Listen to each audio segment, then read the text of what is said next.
For people who want to know what is the KeithAndrewNetwork, the whole point of my talk show is to show you that even with having a learning disability, I can still amount to something. And at the same time, I'm able to turn myself into an example for people out there dealing with any types of learning disabilities and disabilities, and never give up and prove people wrong.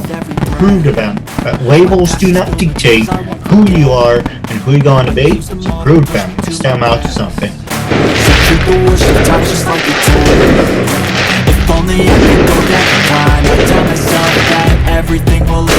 My name is Livaudais, and I was just interviewed by Keith Andrew.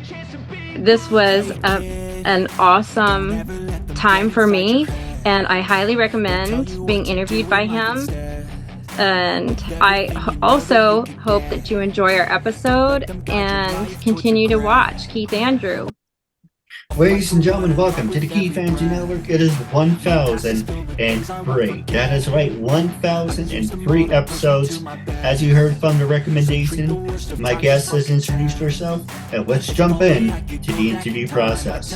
First question I want to ask you, we have top 15 acting questions. First acting question I want to ask you is, what is the biggest change you want to make in your acting career? I would like to actually get into some comedy. I think that would be fun in my acting career. That's always been a dream of mine to do. And in somewhere in the next few weeks, a couple friends of mine and I and a director, Steve Moon, are actually going to be filming a type of comedy. So on a scale of 1 to 10, is it like one of those slapstick humors, or is it like the Adam Sandler style? So it will be a spoof on a mysterious topic. No, well, sounds interesting. I'm looking forward to it. Thank you. So the next question I want to ask you is, what are some of the best acting advice you have ever received? Definitely to be nice and be kind to everyone. That is the most important thing that I've heard, and in general, and also in the film industry, it really can help. You know, if you treat everyone from the bottom up as a human being, treat everyone nicely, no one is better than another. And that's the most important thing, actually, that I've learned. You know, and I can speak. The old expression, as you're climbing that ladder, you're going to meet the same people going up as you're going to meet coming back down. So it's always better not to burn any bridges. Exactly. So the next one I want to ask you is, how long have you been doing your acting career for? Since about 2018. So not very long, because I'm actually a math teacher. And before that, I was a para with special education. And so I heard about background acting from my husband, his coworker, and I started doing that and loved it. I just love the entire film process, and it just keeps blossoming from there. Now, you brought up an interesting question, because you are a math teacher, and I bet you have students who have disabilities. I did. And right now I'm staying at home with our 2-year-old daughter.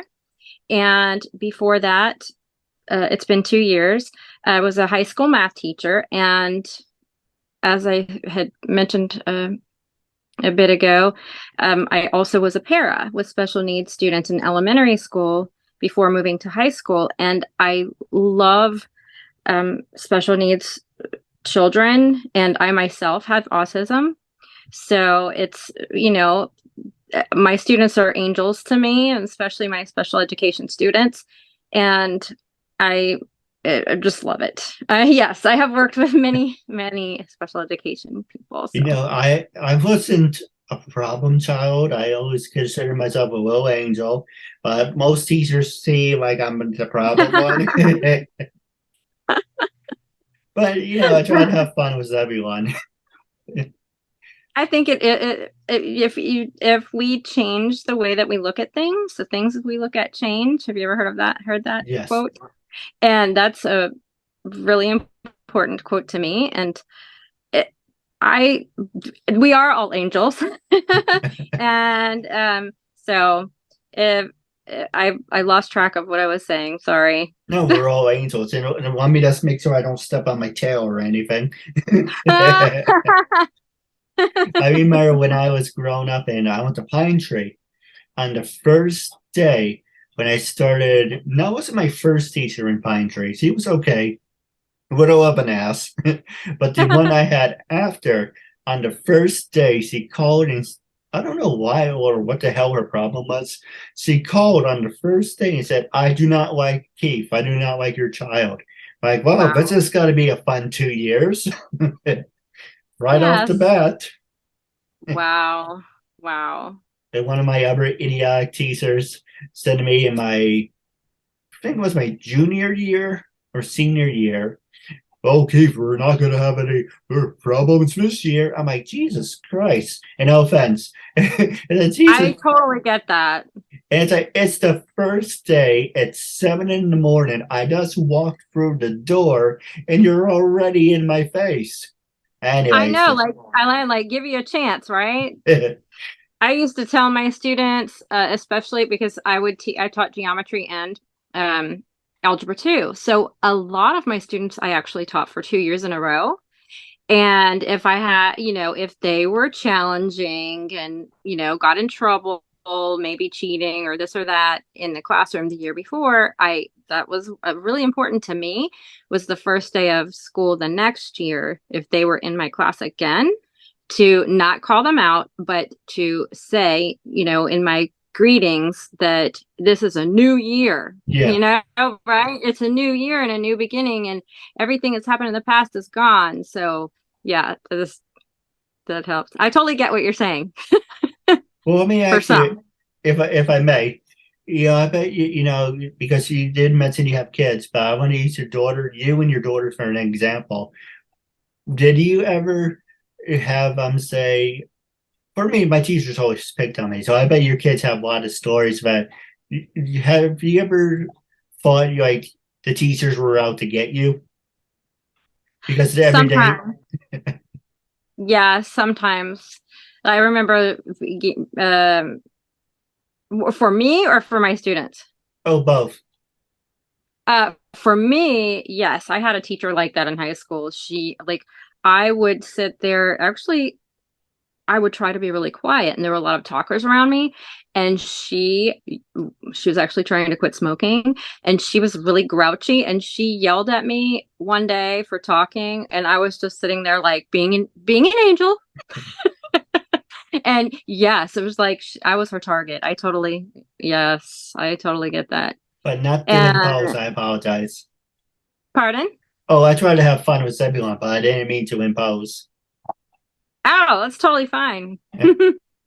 For me, I had this one teacher. It's not about me, Dan. Go back to you. But that's the point of you're on the show, you're supporting people's disabilities, and you're making new friends out of it. So it's a normal conversation. I had this history teacher, a real tool. He had what I found out later, he had ADD, so he was always zooming back up and down. And I said to him, "You're making my hands shake." Since I got it, I was on this enemy list, and I'm like, Oh, he of course. purposely. It got to the point where he found out where I worked, and I worked over at the store, and he said, "Oh, I'm looking for this jacket. Can you help me?" He's like, "Oh, yeah, don't do it. Don't help me because I know you're inconfident and you can't be a good salesperson." I'm like, "Are you for real? You came all this way down to the store that I worked at and just to get up in my face." People are just assholes. They really are. They really are, and it affects us for a long time. That can affect a person for their whole entire lifetime, really.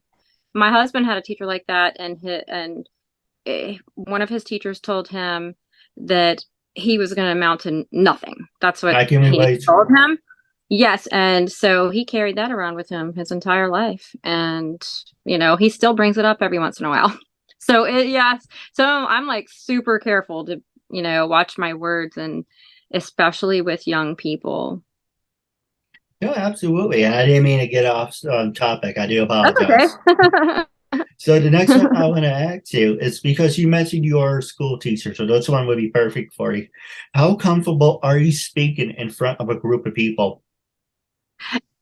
It's really funny because actually I am not confident, and I usually shake. Like if I have to do a speech for myself, like just myself, normally, for a communications class or anything like that, I'm like shaking. I have high anxiety, and I almost start crying. It's like a big fear factor for me most of the time, and that's it. That's why it took me probably 20 years to become a teacher, because I was scared of speaking in front of everyone. But after it took about 2 years for me to really be comfortable and okay and get over that initial fear. But we can get over it. But I'm sure if I had to go do a speech for like at a conference, Well, you are your own worst enemy, and that's something I'm dealing with every single day. well, you're doing great with this, so that's Yeah, you my know my you dad found likes. your niche. No, absolutely. And my dad likes to and not verbally actually hit me over the head. Verbally, he's like, how many jobs have you had? How many times were you fired? Truth is, I was fired one time, maybe two, not to brag, but maybe one and a half. I quit more jobs than I can count. So he likes to remind me of how many times you got into this job. Seems fine. You ended up saying something stupid. I had diarrhea of the mouth. Say something stupid. And I it's do like, too. and then so he's like, how many? How? I know five, but and then he's like, how many or how many times we got to do this? Fine, I'm gonna create something for myself, and for 10 years, thanks to you, 1003, I found something I want to do until the day I die. And That's really great. so the next question I want to ask you, the same question. What, I'm going to get you fired up. What motivates you? What is your passion of saying, if I can do it, I can be an inspiration for other people? Because you mentioned you are a great actress and you are a teacher's aide, the same thing, you were a teacher, and you were making impressions on people. Does that get you fired up, knowing you made an impression? It really does. The most rewarding thing I've ever done was when I was a para was in special education, and then when I got my teaching degree and became a teacher. That is the most rewarding job that I have ever had. And if you can reach one person in the world and see that you did something to help them, that's just worth everything. It's, just reaching one student a year even. Um, it, and I forgot the question because I do have ADHD. Me too. I have ADHD, a tiny bit OCD, and my brother has a disability too, but he has it way worse than I do. But it's Oh, not a I kind of competition. But it doesn't define who you are. It's about how you can overcome it and overall. Oh, I did just kind of remember the question. And one of my favorite quotes that I had read, I don't know, years ago when I was still working in elementary school was to the world, you may be one person, but to one person, you may be the world.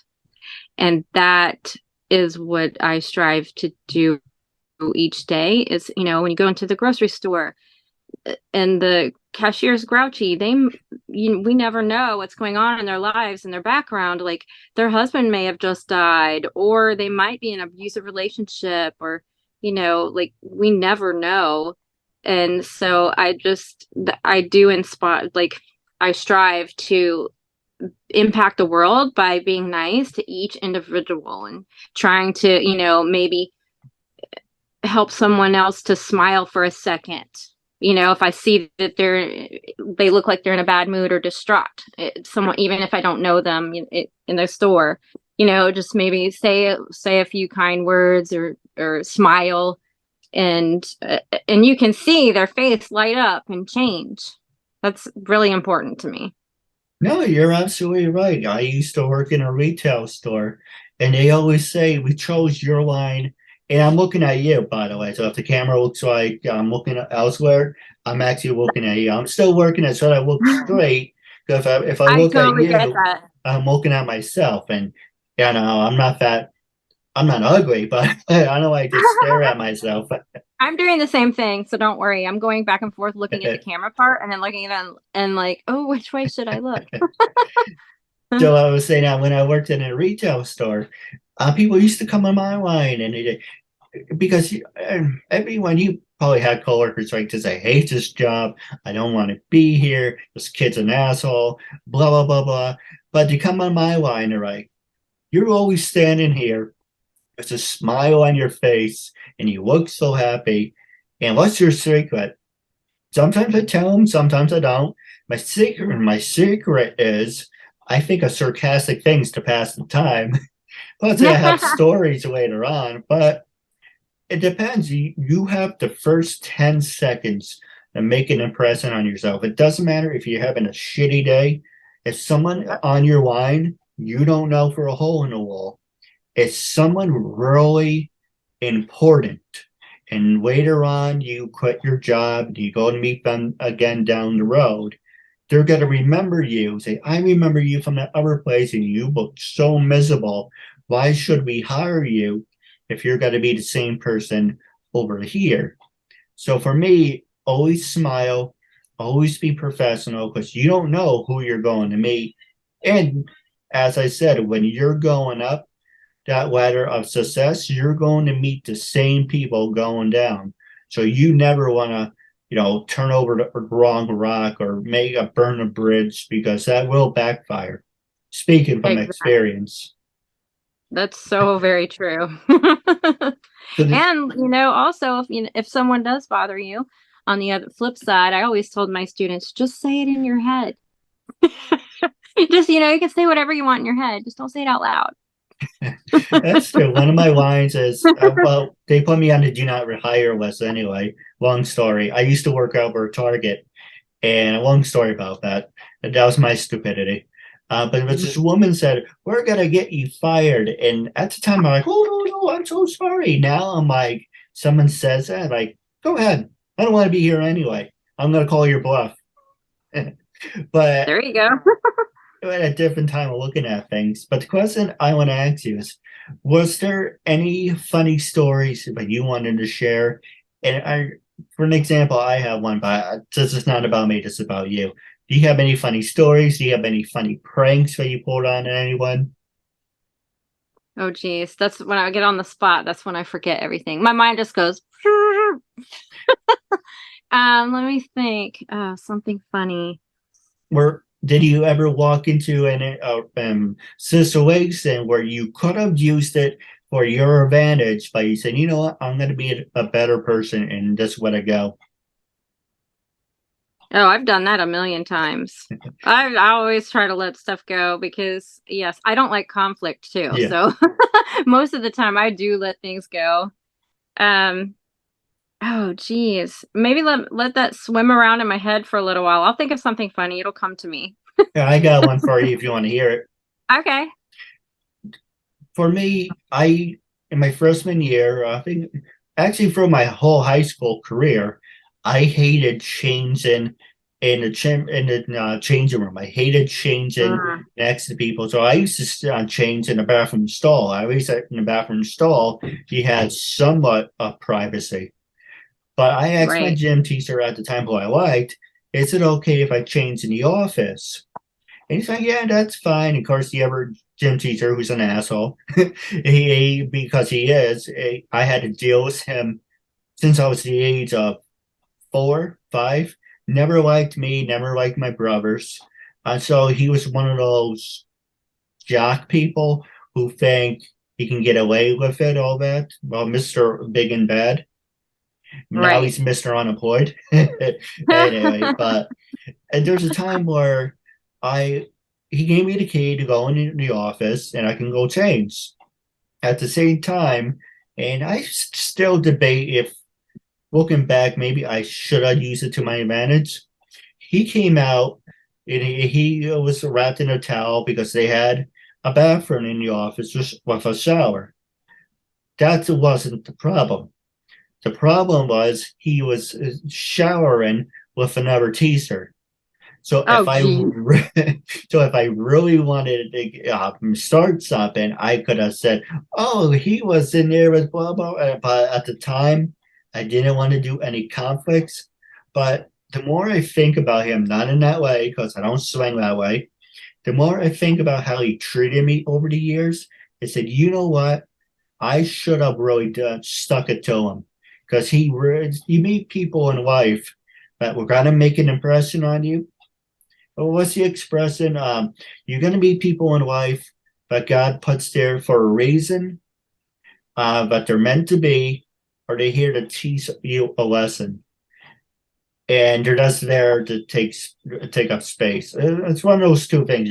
You're for an example, you're here for a reason, or you're here to teach me something. And that's the reason we meet people. You make friends, and you just meet people like, who are you? Who moved a rock? But I don't know. I don't have an aggressive streak in me, but at the time, I wasn't thinking. Looking back at it, he was a real ass. And, but anyway, You were definitely the better person to not say anything. That's for sure. no, I agree. What about you? Was there any funny pranks that you pulled? Um, oh my gosh, and now I had one and then it just swam away again. I just I have that effect on forgot. Wait, people. let me think really quick. Um, oh my gosh. Oh, yes. Okay. So before, while I was a para, I also got my real estate license. And I also I'm dabbling in voiceovers. I got a whisper room and I narrate audiobooks. I just wrote a book Oh, nice. and Congrats. with a friend of mine. Thanks. And so I like to just throughout the day just change my accent sometimes, like talk like I'm from England, hello, how are you today? And so I was showing a house and the man was from England. And he started, and of course, so I'm listening to this English accent, and I always do that just for fun. And he asked something about the house, and I answered him with an English accent Uh, on accident. And he was like in total shock. I mean, he was really cool about it, but yeah, that was really embarrassing.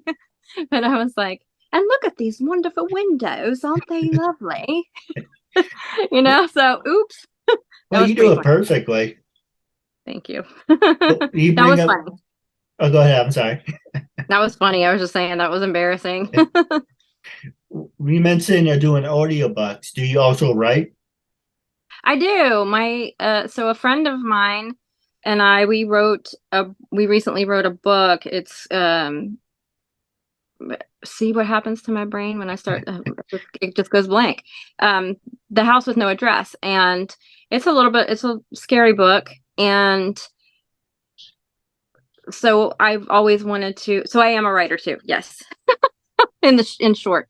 Yes, and I would like to actually go into delve into writing children's books. That's something that I would love to do. Children's books and different genres. I wouldn't have I probably wouldn't have written a scary book first, but my friend had written it and I was originally going to edit the book and ended up writing half of it. So that it was really fun. I enjoyed it a lot. No, I So agree. The reason I bring it up, I do have some great ideas for you off the air. My biggest thing is what I'm working on right now, throwing it out there, throwing it out there. Would you be interested in writing an article about me? And absolutely. how would you feel about ghostwriting? I've never ghost written anything, but I would definitely be interested for sure. A lot of people tell me, I said, you ever see these things on Facebook and it gets annoying after a while. Hey, do you want to be featured on Fox? Do you want to be featured on this? Give me 15 seconds and I can get you featured on all these great things. They're never honest. Give me 2 minutes. They never say 2 minutes. Give me 15 seconds. Hey, knock at the computer screen like a special effect. But they always end with the same damn thing. Do you have a buck? And I'm Oh, like, right. and it's weird because you can contact 5 of them, and I do it just, for shits and giggles. But I'm like, okay, tell me what I want to, like the song, tell me a lie, tell me what I want to hear, blah, blah, blah. And then they're like, oh, it's got to be well, actually, no, that's real too cheap. It's going to be $6,000 and $8,000, and we can get Oh my you on gosh. TV. But they always say you should write a book. I'm not a writer, so I would love to hire you or someone out there who wants to write my book for me. But I want you to be completely honest. I'm going to ask you one more question, and I will shut up. And I will pass it over to you. Is when I first approached you to be a guest on my talk show, I want you to be brutally honest. Okay. When I first approached you to be a guest on my talk show, what made you say yes? How do you feel now? And would you recommend it to other people? And you say anything you want. Okay. Um, well, I saw I originally, of course, honestly, I have a lot of anxiety because of ASD and everything. I just the little things stress me out. So originally when I saw it, it kind of freaked me out and I'm like, I don't know if I could do that. But then when I saw that and read a little bit and or talked to you for a few minutes and or you had said it's not that big a deal, and also that I know that you have autism, that helped a lot, and I just thought, hey, why not go for it? And what was the last part of it? But would you recommend it to other people? Oh, absolutely. This is fun. I enjoyed, and really, like you said, you're meeting a new friend and just a little bit of chit chat and it's no pressure. It's a lot easier, I think, doing this way, a video like this, than going to a studio. That would probably freak me out. Well, I You prom know? well, I promise you, if I did have a studio on things to do list, it will be the same exact thing. Of course, you would have someone in your ear, say, wrap it up, 15 minutes, commercial break, but it's the same exact thing. But That's true. yeah, I agree. Now, what is coming up on the horizon for you, and how can our fans and listeners get in touch with you? Are you on LinkedIn, Instagram? I couldn't find you on Instagram. Are you on Instagram and all social medias? I'm on Facebook, and Lisa Livaudais, and I do have an Instagram, but maybe I will have to double check how to get on there. Apologize, I'm not really good at that stuff, but I do have an Instagram link. I will have to send it to you. And I forgot already what you asked. Oh, social media. And are you on LinkedIn, Twitter, Facebook? And what's coming up next for you? Oh, okay. Facebook and Instagram for sure. And in about a week, I am working on a short film with um, Illusional Films, and we're going to be doing a little film on about a tornado and like a little weather tornado short film. So that's coming up, and then in March we're filming a TV series called Cajun Crime, and that'll be coming up in March. And in the meantime, I do background and acting and starting in with the voiceovers and narrating audiobooks. So I'm super busy. Oh, and I still tutor math a few weeks as well. So Yeah, I can't wait to absolutely. share that with you. That's It, going to be fun where I can be cheesy and do the robot, whatever, I don't know. well, throwing Whatever. it out there, if you guys want to do a group interview, you're more than welcome to. Thanks. That would be awesome. But I do have a couple. Oh, go ahead. I'm sorry. Go ahead. I do have a couple questions for you wrapping up.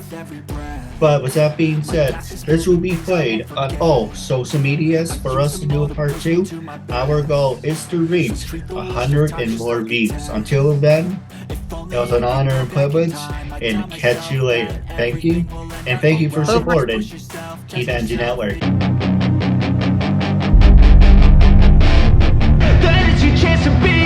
Hey kid,